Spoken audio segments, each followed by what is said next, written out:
തിരുവനന്തപുരം വെഞ്ഞാറമൂട് 16-കാരനെ ISIS-ൽ ചേരാൻ പ്രേരിപ്പിച്ച UAPA കേസിൽ കുട്ടിയുടെ മാതാവ് കേരളത്തിൽ പോലീസ് നിരീക്ഷണത്തിൽ. UK-യിലായിരുന്ന യുവതി കേരളത്തിലെത്തിയത് 2 ആഴ്ച മുൻപ്. യുവതിയുടെ ആൺസുഹൃത്തിന്റെ സഹോദരനും പോലീസ് നിരീക്ഷണത്തിലാണ്. ഇയാൾ കനകമല കേസിൽ ഉൾപ്പെട്ട വ്യക്തിയാണ്. ATSന്റെ വിശദമായ അന്വേഷണത്തിലാണ് കേസിൽ നിർണായകമായ വിവരങ്ങൾ കണ്ടെത്തിയത്. കുട്ടിയുടെ മാതാവ് നെടുമങ്ങാട് സ്വദേശിയായിരുന്നു. പന്തളം സ്വദേശിയെ വിവാഹം കഴിച്ചു മതപരിവർത്തനം നടത്തി. പിന്നീട് ഇവർ വേർപിരിഞ്ഞു. അങ്ങനെ UK-യിൽ തുടരവെയാണ് വെമ്പായം സ്വദേശിയായിട്ടുള്ള ആൺസുഹൃത്തുമായി പരിചയപ്പെടുകയും ഒരുമിച്ച് താമസിക്കുകയും ചെയ്യുന്നത്. ഇതിനിടയിൽ 16 വയസ്സുള്ള കുട്ടി UK-യിലെത്തിയപ്പോൾ വീഡിയോ ദൃശ്യങ്ങൾ ഉൾപ്പെടെ കാട്ടി IS-ൽ ചേരാൻ പ്രേരിപ്പിച്ചുവെന്നാണ് കേസ്.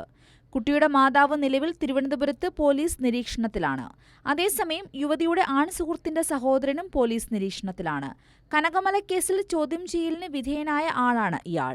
കുട്ടിയെ IS-ൽ ചേരാൻ പ്രേരിപ്പിച്ചതിൽ ഇയാൾക്ക് ബന്ധമുണ്ടോ എന്നും പോലീസ് അന്വേഷിച്ചു വരികയാണ്. കുട്ടി നിലവിൽ പിതാവിന്റെ ബന്ധുക്കളുടെ സംരക്ഷണത്തിലാണ് ഉള്ളത്. കൈരളി ന്യൂസ്, തിരുവനന്തപുരം.